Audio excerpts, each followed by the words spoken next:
No Evangelho de Marcos, no capítulo 9, no verso de número 17, eu quero compartilhar uma reflexão pequena com vocês.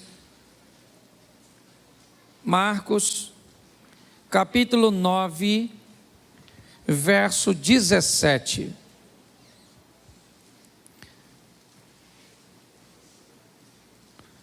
Diz assim: um homem no meio da multidão respondeu: Mestre, eu te trouxe o meu filho, que está com um espírito que o impede de falar. Feche seus olhos mais uma vez. Pai, muito obrigado por tua palavra. Continua falando conosco. Usa-me como um canal de bênção nesta hora, pelo poder do nome de Jesus. Amém. Glória a Deus. Amém. Eu quero fazer uma comparação, uma analogia hoje da situação deste homem e de como ele se posicionou mediante aquilo que ele estava enfrentando. Porque muitas vezes existe muita similaridade entre o que nós vivemos e o que esta passagem busca nos dizer. Bom, a primeira coisa que nós vamos ver aqui é que o homem tem um problema. E ao ter este problema, ele procura Jesus. Isso por si só já nos aproxima deste homem. Por quantas vezes nós, motivados por um problema, por uma crise, por uma dificuldade, por uma demanda, vamos em busca de Jesus. Entramos numa igreja, fazemos uma campanha, nós vamos buscar solução para o nosso problema. Então, quando nós olhamos a história deste homem, ok? Ele é mais um na multidão, é verdade. Ele é alguém que está no meio da multidão, e o que ele foi fazer ali? Ele foi levar sua causa para Jesus, porque ele acredita que Jesus pode resolver seu problema, pode resolver sua causa. Mas a grande questão na resolução das causas não é para quem levamos e quando levamos, mas sim há quanto tempo nós estamos tentando solucionar este problema. Quando nós vamos olhar para esta situação, nós vamos descobrir que este problema é um problema que dura muito tempo. Nós vamos descobrir que essa tentativa deste pai não é a primeira. Ele já tentou resolver seus problemas ou sua situação durante muito tempo. Então, quando ele chega para Jesus, quando ele chega agora diante de Jesus, nós olhamos a situação dele como se fosse a primeira tentativa. Aquela que você sai intencionado a resolver pela primeira vez, com grandes expectativas, mas isso não é a realidade. Como muitas pessoas já fazem muito tempo que elas estão buscando uma solução para a sua situação econômica, uma solução para seu relacionamento conjugal, uma solução para o ajuste de seus filhos. Nós temos que dar uma olhada no histórico dessa pessoa, porque quando nós olharmos o passado, de onde ela está vindo, aqui nós estamos no presente. Trouxe-te o meu filho, é verdade, eu trouxe o meu filho que tem um espírito que o emudece, que não deixa ele falar, e eu trouxe para o Senhor. Tá bom, crente, mas vamos entender como está a sua vida ou sua situação. Me ajude aí, por favor, colocando o seguinte texto, o verso 18 agora. Eu vou usar bastante, viu? Então me ajude aí quem está aí. Marcos 9, 18. Onde quer que o apanha, joga-o no chão, ele espuma pela boca, range os dentes, fica rígido. Pedi aos teus discípulos que expulsassem o espírito, mas eles não conseguiram. Preste atenção, Porque o homem que acaba de chegar diante de Jesus, ele está vindo de uma experiência altamente negativa e decepcionante. Ele pegou sua causa e colocou diante dos discípulos, buscando resolver sua situação. Ele está lutando com todas as suas forças, e todas as vezes que as coisas não acontecem, inevitavelmente ele volta para casa mais fraco, mais frustrado, mais decepcionado. Por quê? Porque ele gastou grandes expectativas para resolver a situação naquele lugar. Como ele não consegue resolver, inevitavelmente, a sensação é de apatia, é de olhar para a situação e dizer: poxa, mais uma vez eu tentei e não deu em nada, eu não consegui sucesso. O que eu quero que você entenda é que muitas vezes, antes de chegar ao endereço certo, na pessoa certa, diante de Jesus, você pode ter passado pelos discípulos, você pode ter passado pelos reis, como foi o caso de Naamã no Velho Testamento. Muitas pessoas hoje chegam aqui oriundas de ambientes que a decepcionaram, de um pastor que se corrompeu, que adulterou, que administrou mal, que tratou mal, certo? De um casamento que houve traição, que houve isso e que houve violência, de filhos que caminharam para o pecado, por situações profissionais, onde pessoas te traíram, puxaram o teu tapete, certo? Abusaram de você. Eu não sei de onde você veio. O que eu sei é que todo mundo que está aqui tem passado. E quando nós olhamos para as pessoas, muitas vezes, nós sequer somos sensíveis o suficiente para parar para pensar de onde essa pessoa está vindo. O que é que ela já viveu? O que é que ela já sofreu? Para chegar até este presente momento. E pior, qual é o nível de expectativa que hoje ela nutre a nosso respeito como pastores, como líderes? Quanto mais decepcionadas e feridas elas vêm, mais vagarosas elas chegam, mais observadoras elas chegam. Porque, sabe a história do gato escaldado? Tem medo de água fria? É mais ou menos assim. O que este homem faz é vir de situações decepcionantes, de coisas que o feriram, o machucaram, e agora? Agora ele está diante da pessoa certa, porém, com o coração ferido pelas pessoas erradas.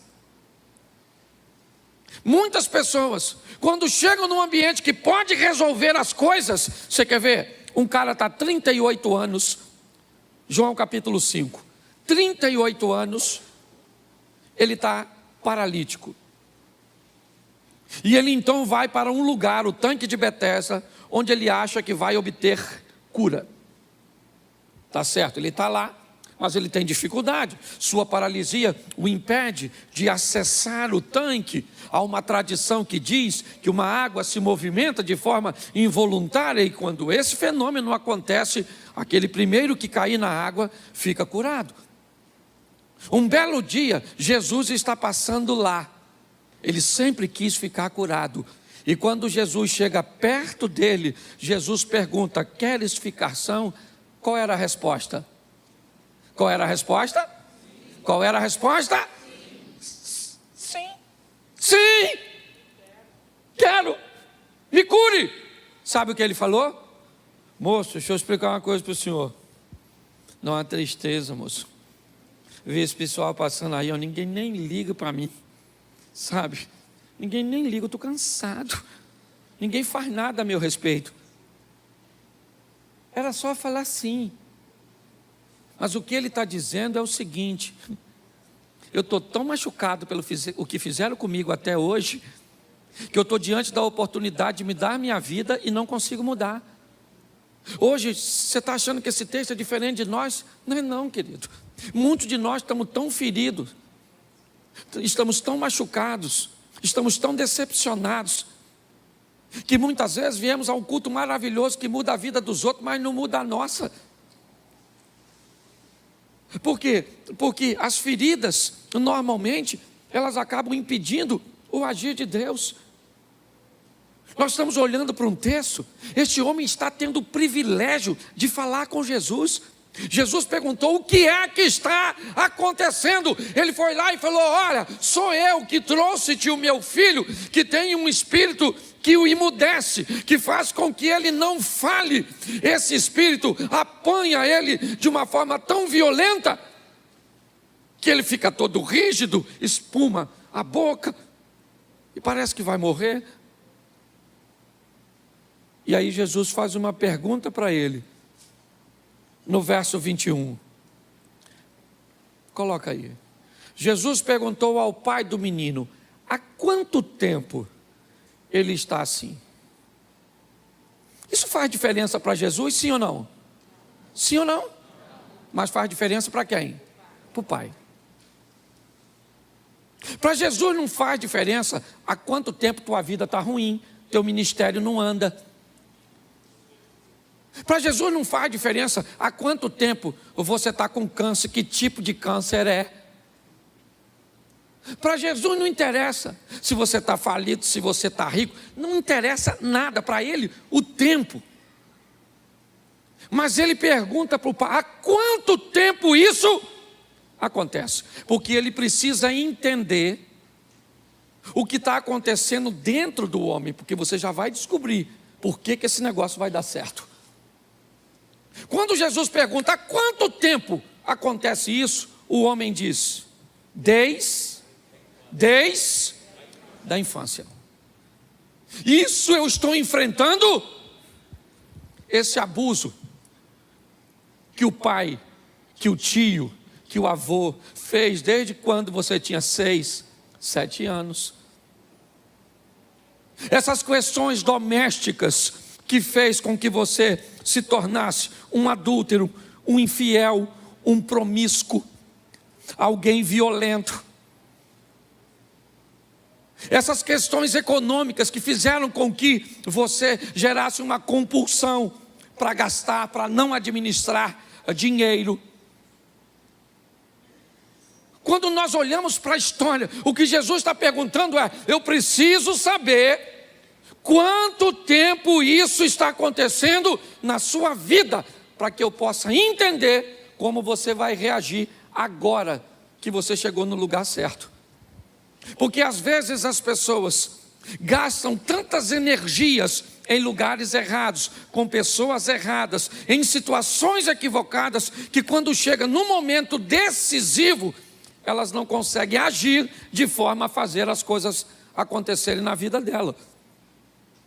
A grande preocupação que eu tenho com o não acontecimento de fatos na vida das pessoas é porque eu sei que se você vem ao culto, alguém faz uma promessa ou fala alguma coisa com você que não cumpre uma vez, 2 vezes, 3 vezes, 10 vezes, depois de um tempo você não acredita mais no que sai do púlpito. Inevitavelmente, transformações, acontecimentos, fatos, milagres, eles têm que acontecer na nossa vida. Por quê? Porque primeiro, porque Deus é poderoso para fazer e Ele não mente e diz que faria. E segundo, porque se isso não acontecer, inevitavelmente, para você, a fé é morta. É assim que funciona. Quando nós olhamos, Jesus pergunta: há quanto tempo ele está assim? Note que Jesus pergunta para o pai há quanto tempo o seu filho está assim. Ele não pergunta ao menino. O problema não é o menino, é o pai. O pai foi que procurou, é ele que está atrás da solução. Então Jesus precisa saber como é que está o coração dele. Por quê? Porque às vezes a gente entra num culto aqui, igual eu estava sentado ali, louvando a Deus com os meus lábios, mas o meu coração estava longe no fato que aconteceu. Eu estava cantando um hino, pensando em outra coisa. Por quê? Porque o fato que aconteceu tomou minha mente de assalto, levou minha mente para aquela situação.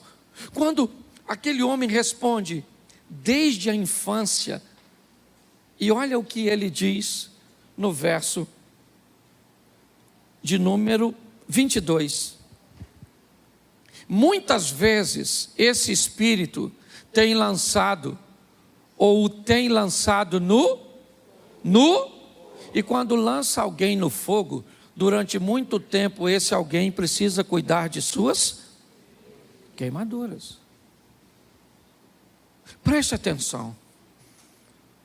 O caso que este homem está enfrentando são coisas que machucam sua alma. Me parece que o propósito aqui não é falar de feridas físicas, não, porque senão nós estaríamos falando do menino. Quem está queimado fisicamente é um menino, mas quem está extremamente dolorido, machucado, ofendido, decepcionado, angustiado é o pai. O pai está dizendo, olha, isso que acontece, pega o meu menino e joga ele no fogo, joga ele procurando matá-lo. Eu não estou aguentando mais, moço. Eu já fui onde tinha que ir, eu já fiz a campanha que tinha que fazer, eu já botei um copo d'água em cima da televisão, eu já dei uma oferta, eu já fiz isso, eu estou cansado de tudo isso. Jesus está desvendando o coração dele, porque a Bíblia diz que o que move Deus é um coração contrito e quebrantado. E o que as dores tentam fazer? Cauterizar seu coração. Entendeu? Qual é o grande problema? Por que essa resistência precisa ser estabelecida? Porque é ela que vai deixar seu coração duro. Porque ela vai transformar você num religioso. Alguém que quando alguém pergunta, por que você vai na igreja hoje? Porque hoje é domingo, pastor Elias. É dia de ir na igreja. Nota 0 para a resposta. Não, por que eu vou?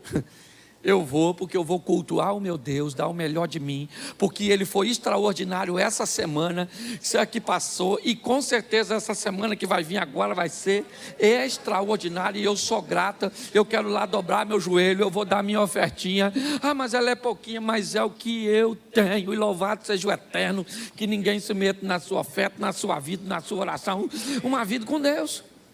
Mas se começa a te machucar, sabe como é que você vem para a igreja?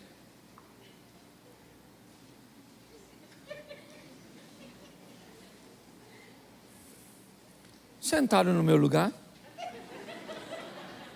Eu sento todo.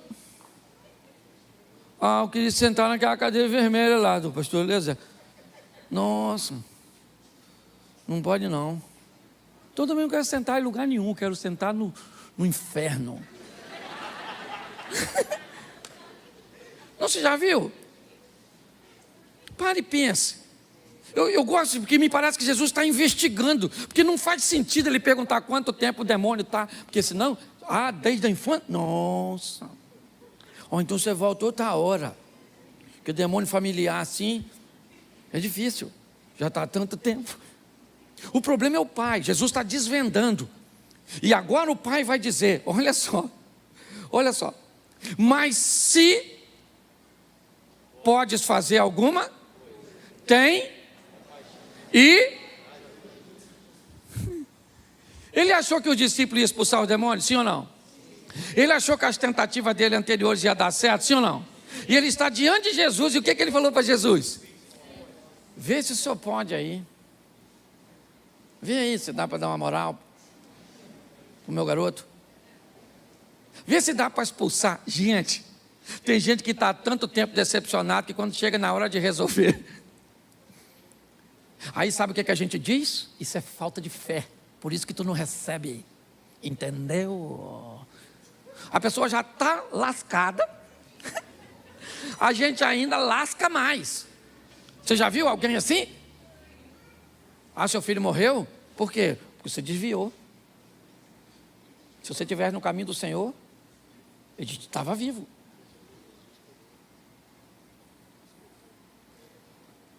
Ah, você perdeu o emprego? Nossa, meu vizinho está desempregado há 7 anos. Tem gente que parece que se você conversar com ela, sabe o que ela faz? Marra uma pedra no seu pé e joga dentro do mar, que é para terminar de lascar você. Quando nós olhamos aqui, nós estamos vendo alguém machucado pelo passado, porque tem passado. Tem gente aqui que está com medo de casar, por quê? Porque se decepcionou. Deu ruim com um homem, deu ruim com 2 homens, com 3 homens, com 5 homens, com 7 homens. Parece Branca de Neve, não é verdade? Para e pensa. Porque o passado, nossas derrotas, inevitavelmente, elas trazem danos. E é isso que Jesus está mostrando. Por isso que Jesus perguntou para o cara: quanto tempo acontece isso? Ele falou: esse negócio já está um tempão. Esse demônio querendo matar meu garoto, joga o menino no fogo, joga o menino na água, meu filho está parecendo o X-Men. Agora, se o senhor pode fazer alguma coisa, vê se dá para ajudar. Com quem ele falou isso? Com o chefe dos crentes. E se tem uma coisa que Jesus é franco, Jesus não vai dar mole para ele. Olha o que Jesus diz no verso seguinte: se podes, disse Jesus. O que ele perguntou para Jesus? Se pode, o senhor liberta meu filho? Jesus falou: se pode. Tudo é possível aquele que crê.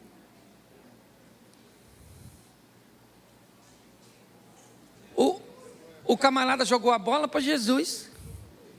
E Jesus fez assim, ó. Toma de volta. Se você puder, o que Jesus está dizendo? Deixa eu falar uma coisa para você, camaradinha. Você está chateado, frustrado, meu discípulo, os demônios, os vizinhos, a sogra, o marido, a esposa, o Lula, Bolsonaro, tudo,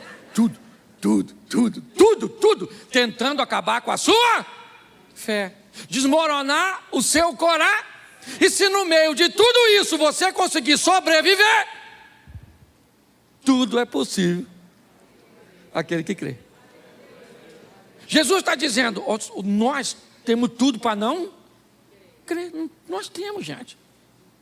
Você vem hoje para a igreja, olha para o pastor, não tem gravata, não tem terno, não tem nada, uma perda de credibilidade. Esse dia um cara me abordou ali e falou: o senhor que é o pastor mesmo? De camiseta? Eu falei: até que alguém diga o contrário. Esse dia alguém falou assim para mim: o senhor não parece pastor. Eu falei: então você me diz como é que parece, que eu sei parecer. Pega a Bíblia assim, né? Sim ou não? Sim, gente. Está duvidando de todo mundo. Nós duvidamos da polícia, dos políticos, dos médicos. Nós estamos duvidando de tudo, porque a credibilidade foi jogada no lixo. Os mais velhos aqui são da época que papel valia muito menos do que palavra, meu irmão. Eu ainda sou dessa época. O que nós estamos vendo aqui é um camarada altamente cansado, exausto, talvez igual a você, que está no lugar certo, na hora certa, para viver o incrível, e está parecendo que está pedindo esmola. Vê se o senhor pode libertar meu marido, Jesus. Coração de pedra. Jesus disse: minha filha, isso aí é duro, hein? Muito difícil, muito difícil. Senhor, vê se dá para botar esse filho meu no caminho. Não estou botando nos meus, vou botar os seus. Eu não sei de onde você está vindo, mas provavelmente o negócio não deve ser muito fácil para você não, igual para ele. Então ele chega meio desanimadinho, mas Jesus provoca. E quando ele diz: se o senhor pode fazer alguma coisa, ajuda-nos. Jesus disse: se você pode, tudo é possível ao que? Jesus fez assim para ele, ó. Verso seguinte, 24. Imediatamente o pai do menino declarou o quê? Creio. Ajuda-me. Olha o pai do menino. Jogou para Jesus, Jesus jogou para Ele deu um biquinho e falou: Senhor, eu creio. O que sobrou foi pouca coisa. E o que está me faltando está nas tuas mãos.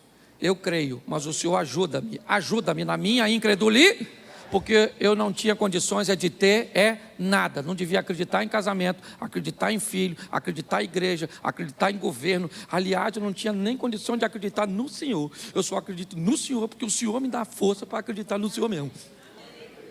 A verdade é essa, irmão. Aqui não tem super-homem, não. O bagulho é doido. A vontade de pecar está em todo mundo. Está assim, ó.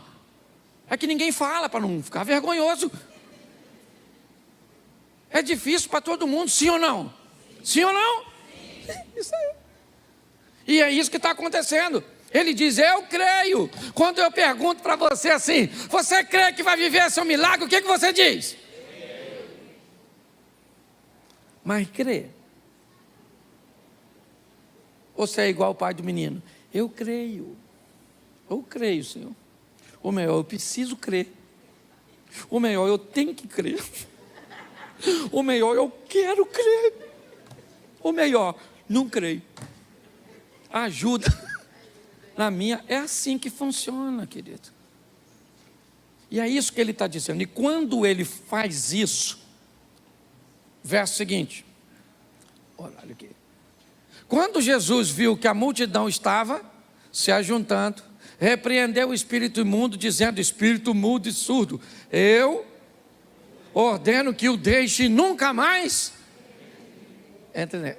O espírito gritou, agitou violentamente e saiu. O menino ficou como morto, ao ponto de muitos dizerem o quê?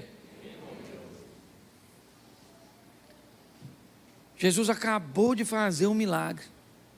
E o que o pessoal falou? O que ele falou? Ele matou o garoto. Matou o menino lá, paradinho, ó. Ele matou. Agora resolveu, hein? Agora ele matou o menino. Escute. Quando nós olhamos para isso, as pessoas estão em volta dizendo: será que ele vai libertar? Não, mas é um demônio que está há muito tempo. O pai dele diz que joga ele no. Nossa, é uma coisa violenta. Mas todos os discípulos não, porque a questão, gente, não eram os discípulos, não era o menino, era o homem e Jesus. Foi o homem que foi procurar Jesus para resolver um problema dele. É importante você entender isso. Este relacionamento que nós estamos propondo não é entre você, sua mãe e Jesus. Não é entre você, seu pai e Jesus. Não é entre você, sua esposa e Jesus. Não. Aqui é você e Jesus. Independente de seu pai, independente da sua esposa, independente. Não é assim que funciona. Muitas pessoas, me parece, que estão aguardando uma mudança condicionada. Jesus entra com providência e liberta o menino. Por que ele libertou o menino? O menino era a vitória daquele homem. Era isso. Aquele homem foi procurar e mostrou para Jesus suas debilidades, suas decepções, tudo aquilo que ele já tinha vivido. Eu não sei o que você está procurando. Eu não sei. Mas é importante você reconhecer como está seu coração mediante ao que você espera que Jesus faça. É melhor você procurá-lo com franqueza e dizer: Senhor, eu estou precisando, eu creio, mas não é o suficiente. Me ajuda.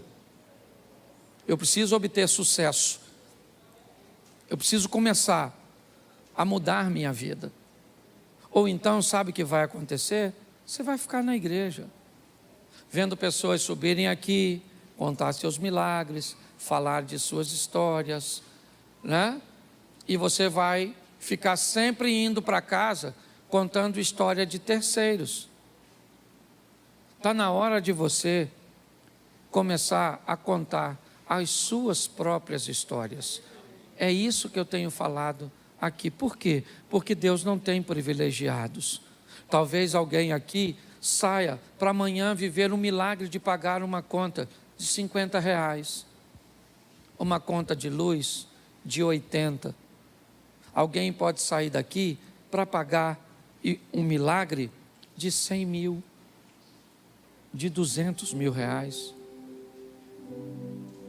Milagre não tem tamanho. É importante você olhar para isso. O que eu, como pastor, gostaria é de ver você viver. É isso que eu tenho visto, e muito mais do que visto, vivido. Sabe, hoje eu estava tomando meu café da manhã, lá em Vitória,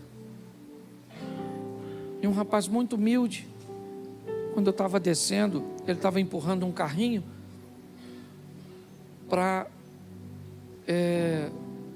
de café, que ele estava entregando café nos quartos por causa da pandemia, e eu tinha descido, e ele me perguntou se ele poderia entrar no elevador comigo, porque o funcionário não poderia entrar com aquele carrinho, e ele devia estar atrasado, e eu disse, claro.